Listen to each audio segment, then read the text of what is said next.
So in lieu of a usual kind of opening, I just wanted to lay out a disclaimer before I get into this set of reviews. I will be reviewing two books for this video and sort of comparing the narrative styles and sensibilities that each of them represents. And I just wanted to make it clear, it might go without saying, but I am not pitting the authors against each other. I am not saying one is better than the other.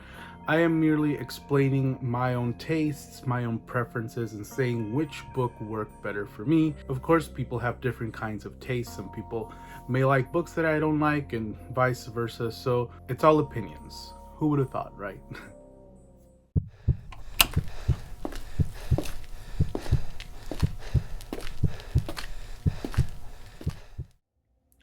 Well, hello and welcome to another installment of Plagued by Visions, where we explore literature that is sure to make God cry. My name is Juan, and appropriately so, today is a particularly stormy night. There's thunder and lightning, very, very frightening. So if you hear any rumbling in the background, that's what it is. All right, so today I have two reviews for you, two reviews of two books that were explained to me, recommended to me as works of extreme horror. And I guess we're going to get into a little bit of what the definition of that is and whether or not I agree that these works fall under that category. So to get us started, I have talked about this subject matter before in a live stream that I made with the king himself, musician and Booktube extraordinaire Blackacre. I will link that in the description.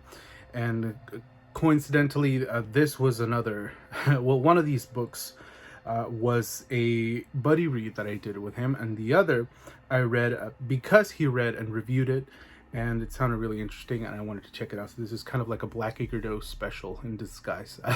Check him out if you haven't checked out his channel. He's a wonderful guy, great addition to our Booktube community, and also a very talented musician. What else could you want? So in particular, I think we both decided to pick up this first book that I'm going to be reviewing because we're both sort of exploring extreme horror as a new landscape, literary landscape for us, and we want to see what are our limits, what are our tastes, what are our preferences, do we even enjoy what extreme horror is? Well, stick around and find out. So extreme horror is usually classified as a subgenre of horror that deals with extreme depictions of violence, torture, just very graphic violence, maiming, mutilations. I think sexual assault is usually just a given in these works. Just pushing those extremes, trying to be as crass and tasteless and horrific as possible to try to get a shocked reaction out of its readers. I have been exploring these works. Like I said, in the past, I did read works like Talia by Daniel J. Volpe. I'm not sure what other works I've read that fall under this category. It's a little blurry. It's a little lacking in definition or texture a lot of the times. I think some works that I have read that in my head are like extreme horror, usually classified more as just splatterpunk, which was its own movement, or just horror with some extreme elements. So I don't know. I don't know if anybody could tell me what is the most comprehensive working definition of extreme horror. I would really appreciate it. But I think it really is just a category that describes the nature of some works that is extremely graphic and violent. And so with that, I have reviewed The Big Hit in the past, which was also described to me as such. And I sort of enjoyed it. There were things in it that didn't work for me. It was kind of slow-paced, kind of ridiculous. But the ridiculousness was enjoyable because of how humorous it was, intentionally or unintentionally. I'm still not sure. But amongst those recommendations, I always ask, for me so far, what has worked for me is reading a work of extreme horror that has a little something else to it, something that sort of tethers the violence together into something cohesive and meaningful.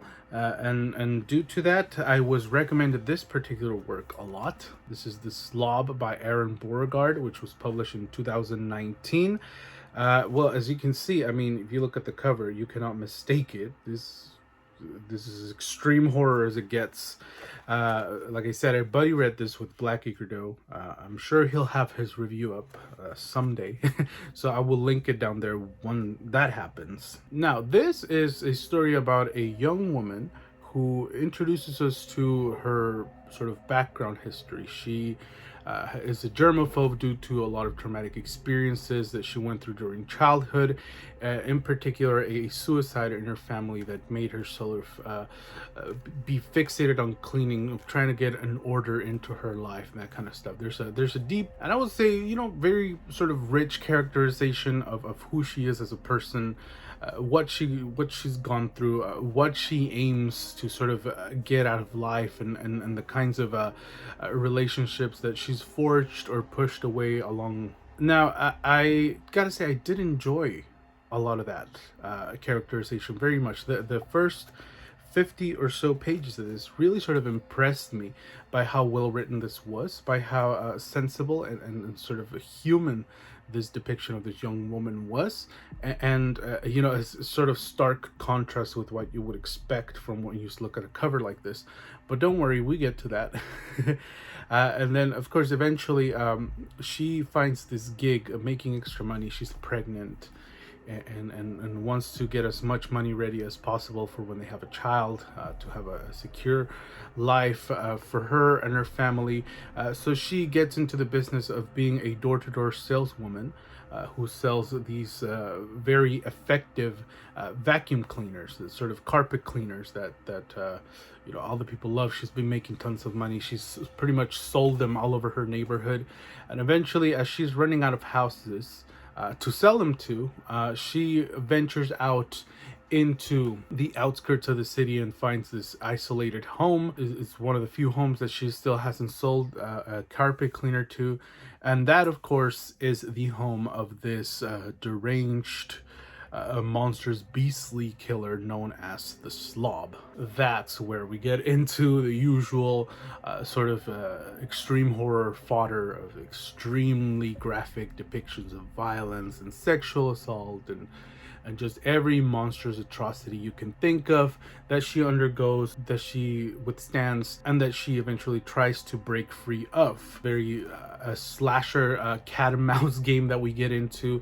Will she be a final girl? Will she perish? What is the mystery behind the Slob? Who does he work for? What are his motivations, etc., etc.? All of that is explained in here, is explored in here. So that setup, you know, was intriguing. I did, like I said, I did enjoy the earlier passages of getting to know this character, because characterization is something that is oftentimes painfully absent in a lot of extreme horror titles. And I understand this, and I believe it was Lydia from Typical Books who described the sort of narrative negotiation that goes on in a lot of these stories. I mean, the concern of extreme horror is to get at the extreme horror part, to push the envelope in that regard, to push against those boundaries of taste and censorship. And for that, I do commend it.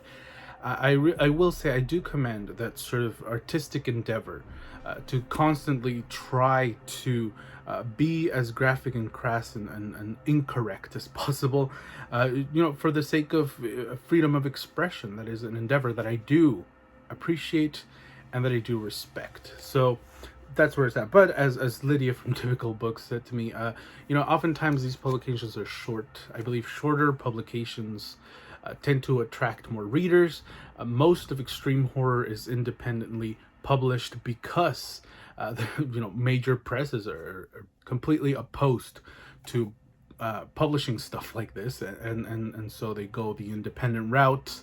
And you know, it takes a lot of resources, time and money to, you know, put together a manuscript, revise it, you know, edit it, and then put it out there to the world and have people actually be interested in it and engage with it, etc. And so I understand, you know, the length, time constraints are a big part of it. Another thing that I used to get really sort of irritated with, but that I've learned to sort of let go and stop criticizing as much, is grammatical errors. There's tons of like run-on sentences in here and some weird word choice, etc. And like I said, I'm sort of starting to learn to let go of that when reviewing, when reading works that are independently published. As I get more into the booktube community and the indie horror community, I understand. It's really difficult to get a hold of an editor. It's even more difficult to get a hold of a good editor. It's really pricey and time consuming. Oftentimes there's differences as to what the editor suggests, which might compromise the integrity of the work, stuff like that. So I'm starting to get a bigger insight into the indie publishing industry, and understanding, not everything is going to conform to the standards of sort of major presses, and it doesn't necessarily have to, and fans of extreme horror don't necessarily mind. And so it's been a work of letting go and being understanding. And for that, for what it is, I will say it is very well written. I've certainly read indie works that were worse in terms of grammatical and syntax error than this. This is very competently written and revised, and it even includes illustrations. So the presentation of it was also sort of a higher echelon than what I'm usually used to reading when it comes to independently published works. But okay, going back to what Lydia was saying about extreme horror, the negotiation is often that extreme graphic depictions of violence, like I said, are the centerpiece of works like these. But due to length constraints and a variety of juggling of resources and what to leave in, what to live out, what's going to keep readers' attention, what's going to please audiences, characterization and sort of deeper insights are often inevitably left out, because the nature of extreme horror calls for the extreme horror to take the reins of the narrative, and characterization and the deep, insightful, and meaningful interiority is something that is very difficult to do, especially in a short work like this, where you already have to be concerned about tons of other stuff that have to go into the narrative. And so it's like, should we lean more into this or that, and that sort of storytelling negotiation is very fascinating to me, and it's been a constant endeavor of trying to find an author that really sort of juggles the two expertly. This kind of did it, but it was very sort of black and white. It was like, this part is all that baggage, and then this part is that, and the two never really sort of mesh or meet halfway. Which is what kind of put me off of the whole work in general. Yeah, in terms of the foundations of this narrative is where I really had a problem with it. Or not a problem with it, but it just really didn't suit my own taste, what I tend to look for in literature. When it gets to the extreme horror part, it becomes very sort of pulpy and exploitative, which I don't mind. And if you watch this channel, you should know by now, I don't necessarily mind stuff like that in the least. In fact, I do quite enjoy it. But like I said, it just was such a stark contrast with what we were set up with, that it really led me to believe, I don't know, it felt like it was just too many separate threads that never really quite meshed. It gets into the realm of absurdity, ridiculousness, just world conspiracy, that kind of thing. It reminded me a lot of the Texas Chainsaw Massacre, The Next Generation, in terms of just the bizarro elements that are included in here, which I love that movie, but that movie is ridiculous from beginning to start, and this is much more uneven. And ultimately the payoff, the revelations, the twists and turns, the horrificness of it just weren't really to my taste. There was some stuff in here that could be considered sort of problematic. I didn't necessarily mind it, just because I understand, the exploitative nature of works like this, demand that there be political incorrectness all around. But like I said, that sensibility didn't really mesh well with the rest of the project. So things just didn't gel together very well for me. It was going all over the place. And I understand there's a sequel. The lore's probably expanded in later installments.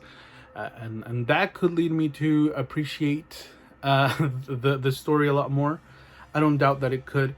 I had similar recommendations when it came to Volpe's Talia.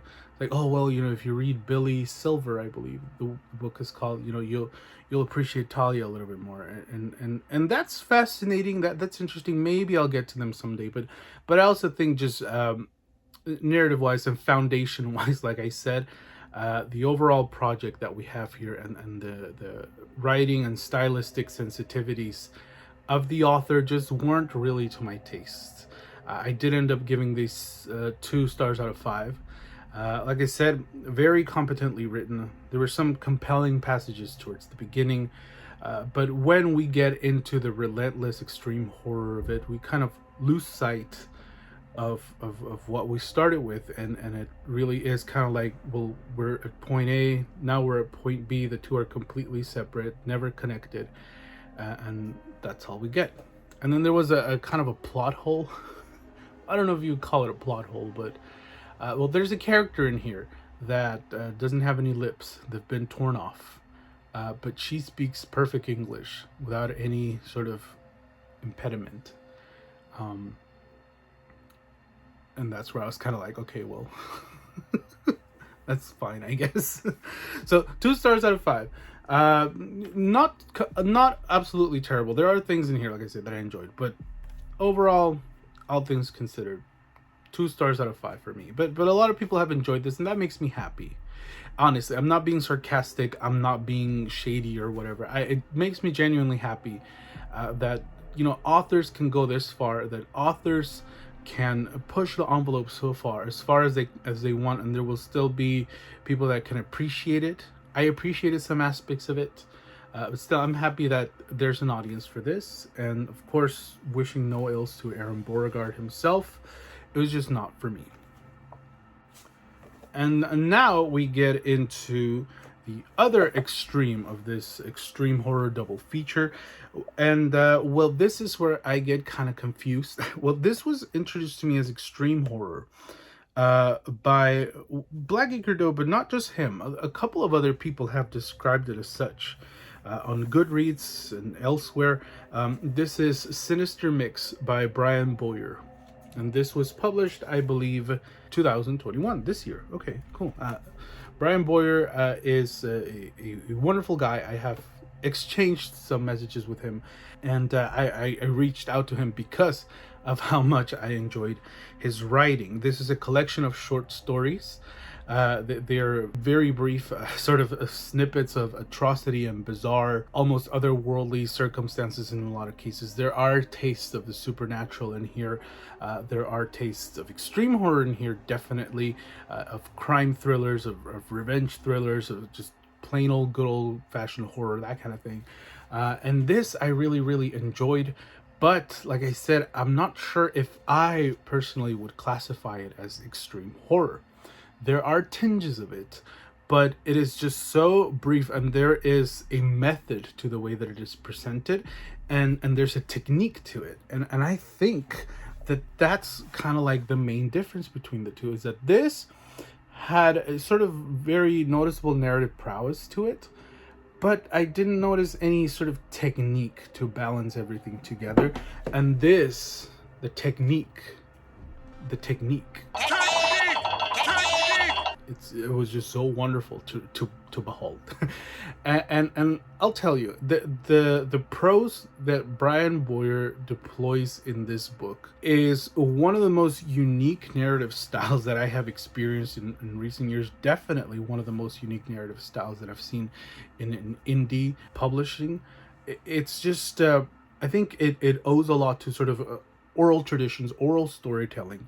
Reading through these short stories really does feel like having Brian Bowyer sort of telling you anecdotes, like he's witnessed the real life atrocities that are included in here, and it's just something to the ear of your mind. Does that make sense?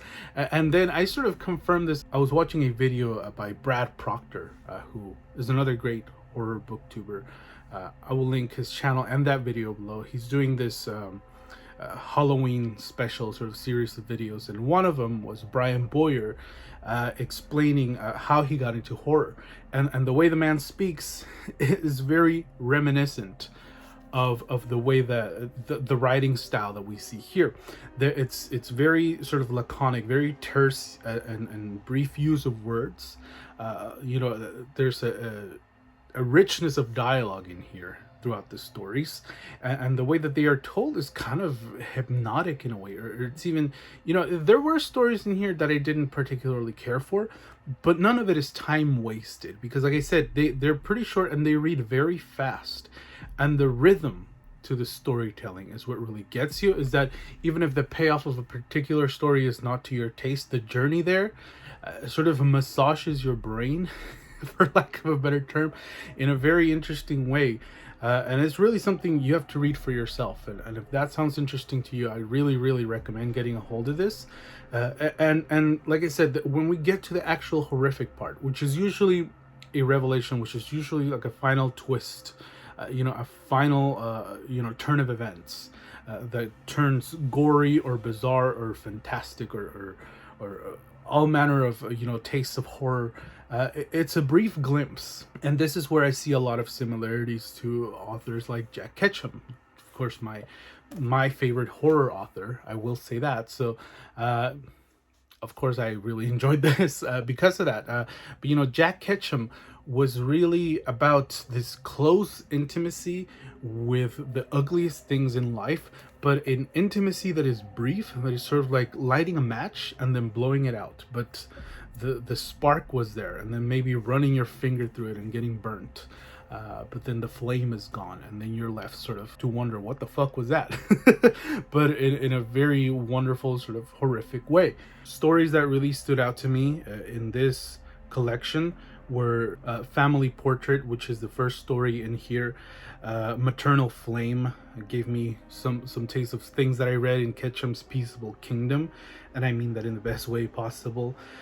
Degrees of Separation was just pulpy, good fun, like a wild ride from start to end, in a way that really complements this storytelling device. And that's another thing that I really, really enjoyed about Sinister Mix, is that Bowyer really understands the limitations and the benefits and advantages of the storytelling form that he possesses. And that was really another thing that I didn't particularly care for, is that the storytelling form of the Slob wasn't really well suited, like I said, for the kind of story that it was trying to tell, the kind of ample and sort of a vast world building that it was ambitiously trying to get hold of. It just kind of faltered and faded away. But here, even if there is an introduction of like an alternate universe, a post-apocalyptic setting, something high-reaching and vast and complex like that, Bowyer chooses simply to focus on sort of more limited, closed-off scenes, and for that reason, he never really has to do a lot of info dump or descriptive passages upon descriptive passages or anything like that. It's just we follow the lives of certain people. And those lives that we follow, we get with dialogue, like I said, we get with, terse course of actions, like he opened the door, he went outside, he smoked a cigarette, he's brushed his teeth. But it all comes together very well and very cohesively and very enjoyably, which is what really, really surprised me about this. Another thing that I really enjoyed, again, like I kind of already said, it's a short story collection that deals primarily with people.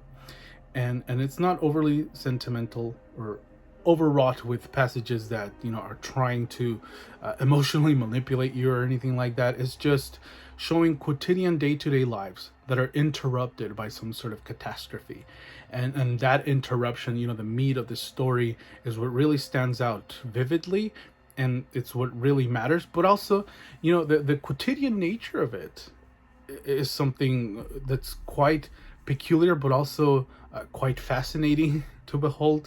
There's an understanding there of people and how they go about their day-to-day lives, and there's a muted description of emotion that is nonetheless very overwhelming at times and very noticeable. The description of emotions that sort of run in the undercurrents of everything that's going on. Grief is very mutedly explored here. Loss is very sort of sparsely described, but rich enough to leave a mark. It was just fantastic. I burned through this whole collection. Like I said, it's very short, but it just compels you to keep reading and reading. And even if there's stories in here, there were stories like Siren Song and Casa Fiesta, which are back to back, so that was a rough spot for me. But stories that I didn't really care for because I kind of felt like they did require a different kind of narrative for what they were trying to achieve or introduce to us. It just didn't really suit the style well. But for the most part, everything sort of very snugly fits, and it's a snug fit. I think that's how I would describe it. It was wonderful. I give this 4 stars out of 5. Definitely looking forward to reading more by Mr. Bowyer. And if you're interested in what I'm describing here, if you're interested in what I'm introducing here, definitely go pick this up. Support this author. I think he is a very unique voice in horror literature, and I'm sure he'll just keep getting better and better. So there you go. Those are my pair of reviews of 2 extremes of extreme horror.